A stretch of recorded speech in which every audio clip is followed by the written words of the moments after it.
What's up, everybody? It's Monday. I'm back. The people who live above me are getting their carpets cleaned. I believe they're moving out. So if you hear some background noise that is not typical for these videos, that's what's going on. If you don't want to hear that noise, then send me several $1,000s so that I can move and find a house or something where I don't have neighbors.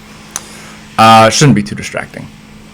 Today we are diving back into hyper pop with another of the singles from 10,000 GECS, Dumbest Girl Alive, today by 100 GECS. Got my coffee, as always.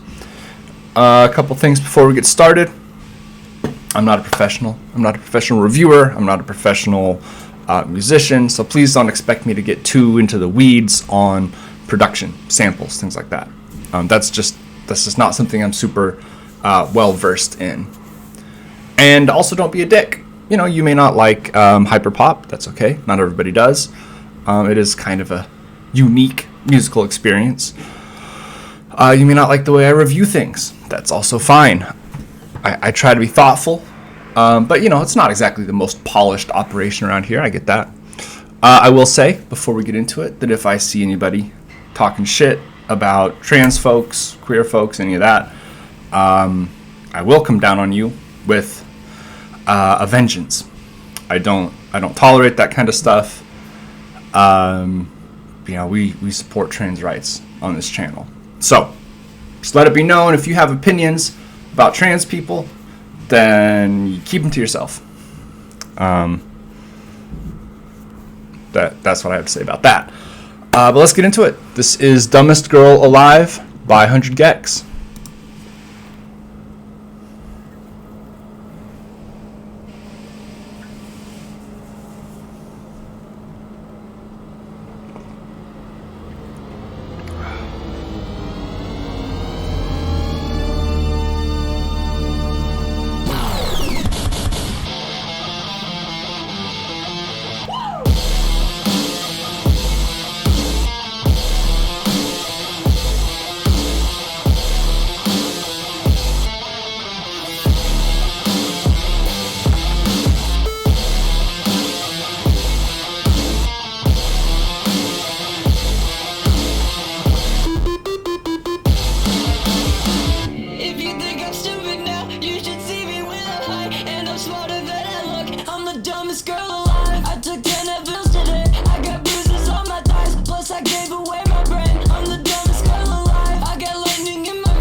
Something in your eye.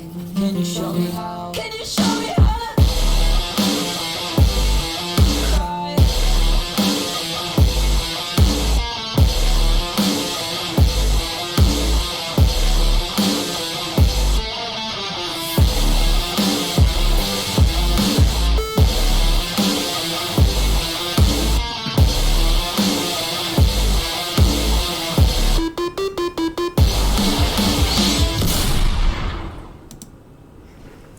I like it. So, I haven't gone through the full album yet because I wanted to get the stuff that I was going to review. I wanted to do the first time on the channel. So, I'm going to go through the album later. I haven't been hearing as much ska as I expected, which is okay. I did actually used to listen to a decent amount of ska when I was younger.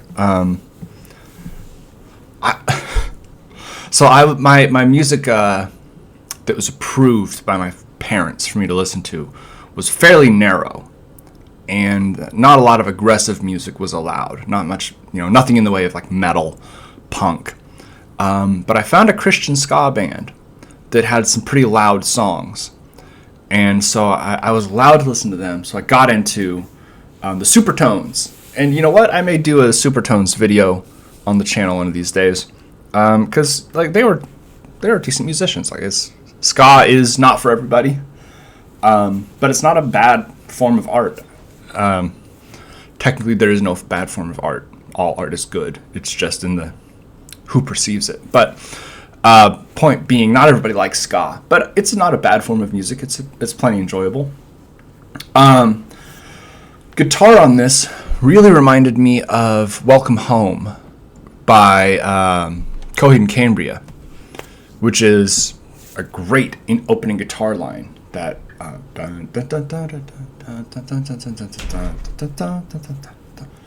Right, anybody who played Rock Band, I think it was Rock Band, would probably be familiar with Welcome Home. It's a great intro. I did actually learn how to play that at one point. I could play it now, but I'm not going to. I like the song. Lyrics are pretty self-referential. Dumbest girl alive. I did this. I'm the dumbest girl alive. I'm smarter than I look. I'm the dumbest girl alive. Put emojis on my grave. I'm the dumbest girl alive. It's good. It's not the most lyrically in-depth song, but I would also say, without getting too far out over my skis, I'm not a member of the trans community, right? But I do sort of find myself floating around the periphery. I'm friends with a fair number of trans people, and I follow a bunch of trans people online. And I do think that this song is likely to be very popular with the trans people that I know about.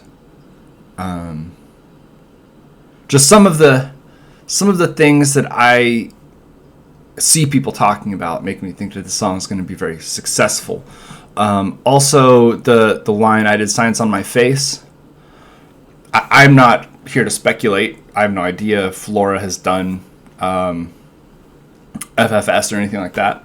But if they have, or she has, I also am not entirely sure which pronouns Laura uses.